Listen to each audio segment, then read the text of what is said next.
రోజు రోజుకి గోల్డ్ రేట్లు పెరుగుతున్నాయి. తాకట్లో ఉన్న బంగారానికి వడ్డీలు పెరుగుతున్నాయని టెన్షన్ పడుతున్నారా? కొమ్మూరి గోల్డ్ వచ్చాక ఆ టెన్షనే పోయింది. Kommuri gold. Welcome to red TV. So ఇప్పుడు జోగు రమేష్ వాళ్ళ అబ్బాయి వీడియో ఒకటి విపరీతంగా వైరల్ అవ్వడం జరిగింది నిన్నటి నుంచి కూడా. సో దాని మీద డిస్కషన్స్ పెట్టేశారు. మరి ఇష్యూని ఎలా చూడాలి, ఒక ఫ్యామిలీ ఇష్యూగా చూడాలా, లేకుంటే ఇంకా అది పొలిటికల్ టర్న్ కూడా తీసుకున్న పరిస్థితి మనం చూస్తున్నాం. అసలు వీడియోలో ఏముంది, దీనికి సంబంధించి ఒకసారి డిస్కస్ చేయడానికి ప్రజెంట్ మనతో పాటు senior journalist doctor Durga Vadlamani గారు ఉన్నారు. వారిని అడిగి వస్తున్న ప్రయత్నం చేద్దాం. నమస్కారం మేడం. నమస్తే. మేడం, నిన్న జోగు రమేష్ వాళ్ళ అబ్బాయి వాళ్ళ ఫ్యామిలీ గొడవది సంబంధించి వీడియో విపరీతంగా వైరల్ అయిన సందర్భం చూస్తున్నాం.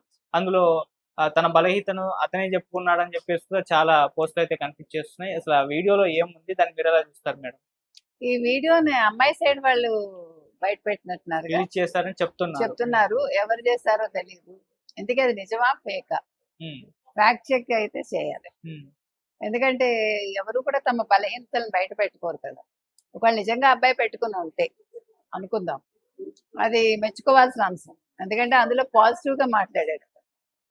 ఆ అమ్మాయి మంచిది, ఆ అమ్మాయిని అనవసరంగా ఇబ్బంది పెట్టాము, మీరే నాకు బలవంతంగా పెళ్లి చేశారు, నన్ను ఒప్పించి, ఇవన్నీ మాట్లాడారు కదా. కాబట్టి ఈ వీడియో నిజమా కాదా ఒకటి తెలుసుకోవాలి. రెండోది, అసలు ఈ వివాదంలో నిజంగా అమ్మాయి బాధితురాలా కాదా అనేది కూడా తెలుసుకోవాలి. అంటే మరి వాళ్ళు ఏమన్నా వదిలించుకోవటం కోసం అట్లా చేస్తున్నారా, లేదు వీళ్ళ అమ్మాయికి విడాకులు ఇద్దాం అనుకుంటే వాళ్ళు ఆ రకంగా రిలీజ్ చేశారా, ఇతని మీద ఒక నెగిటివ్ వేశారా, అంటే ఇతని ఫ్యూచర్ లో పెళ్లి కాకుండా. అంటే ఇవన్నీ మన మాటలు కాదు, ఇవన్నీ మనం వింటున్న మాటలు.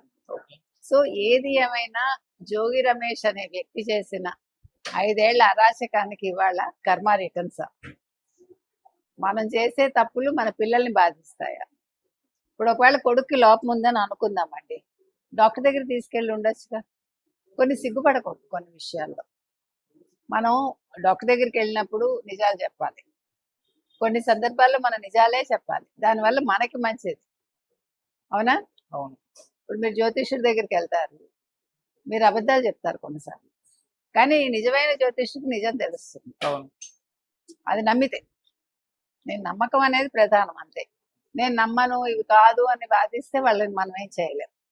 సో మొత్తం మీద ఇవాళ జోగి రమేష్ ఇష్యూ తీసుకుంటే, జోగి రమేష్ కొడుకుని వీళ్ళు బలిపశువుని చేశారా, జోగి రమేష్ కొడుకు విషయంలో కోడలు బలిపశువు అయిందా, ఇది మనకు అర్థం కావట్లేదు. ఎందుకంటే ఇది కొంచెం ఏమనాలి, క్లారిటీగా లేదు.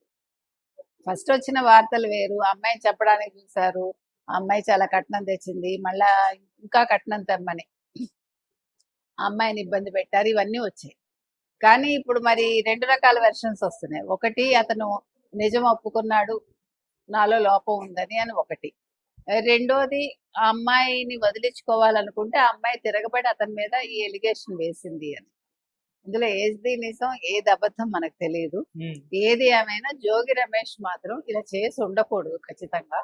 ఇవాళ కొడుకు జీవితాన్ని ఆయన పణంగా పెట్టినట్టే. కాబట్టి రాజకీయాల్లో ఉన్నాను, 5 ఏళ్ళు మాదే అధికారం అనుకున్నారు, మరో 30 ఏళ్ళు అధికారం అనుకున్నారు, రెచ్చిపోయారు. ఇప్పుడు కూటమి వచ్చాక కూడా ఇంకా మాదే అధికారం అనుకుంటే ఎట్లా? ఆలోచించుకోవాలిగా. ఏది ఏమైనా మరి కేసు ఎట్లా టర్న్ అవుతుందో చూడాలి. మేడం, కొంతమంది ఇది వాళ్ళ పర్సనల్ ఇష్యూ, వాళ్ళ ఫ్యామిలీ మ్యాటర్, దానిపైన డిస్కషన్స్ పెట్టడం అవసరమా అన్న యాంగిల్ లో కూడా మాట్లాడుతున్నారు. మీరు ఎలా చూస్తారు మేడం? ఒక రకంగా మనం పెట్టకూడదు, ఒప్పుకుంటాను నేను. కానీ జోగి రమేష్ కాబట్టి పెట్టాలి, మామూలుగా అయితే పెట్టకూడదు. ఇప్పుడు పొలిటీషియన్స్, సెలబ్రిటీస్ అనేసరికి మీకు మరి వాళ్ళు పబ్లిక్ ఫిగర్స్ కదా. ఇప్పుడు మీది నాది అనుకోండి, ఎవడు పెట్టడానికి అవసరం లేదు, ఎందుకంటే వీఆర్ నాట్ పబ్లిక్ ఫిగర్స్, అది తేడా. కాబట్టి అది కూడా జోగి రమేష్ కాబట్టి. ఎందుకంటే జోగి రమేష్ సాధారణ వ్యక్తి కాదు కదా. చంద్రబాబు నాయుడినే బెదిరించి వాళ్ళ ఇంటి మీదకి దాడి చేసి తర్వాత కూడా అహంకారం తగ్గకుండా, మనకు తెలిసి ఇవన్నీ కూడా. సో అందుకని అలాంటి వాళ్ళ విషయాలు మనం మాట్లాడాలి తప్పకుండా. ఎందుకంటే మనం ఎగిరెగిరి పడితే ఏమవుతుంది అనే దానికి ఉదాహరణ జోగి రమేష్. ఓకే మేడం, ఇంత డిస్కషన్స్ అవుతున్నాయి, ఆ వీడియో ఇంత వైరల్ అవుతుంది, మరి ఇప్పుడు జోగి రమేష్ గారు బయటకు వచ్చి ప్రెస్ మీట్ పెట్టి ఏమన్నా చెప్పే ప్రయత్నం చేస్తారంటారు? చెప్పాలి మరి, ఆయన చెప్తాడా, కొడుకు చేత చెప్పిస్తాడా, ఏం జరుగుతుంది అనేది వేసి చూడాలి. మరి ఏ రకంగా దీన్ని వాళ్ళు సమర్థించుకుంటారు, లేదు ఎదుర్కొంటారు, ఎలా దీంట్లోంచి బయటపడతారు, ఈ కేసు ఏ మలుపులు తిరగబోతుంది, లేదు కోడలతో కాంప్రమైజ్ అయ్యి అమ్మ జరిగిన దానికి మమ్మల్ని మన్నించని చెప్తారా లేదు పబ్లిక్ లో క్షమాపణ చెప్తారా వేసి చూడాలి. Okay, thank you so much.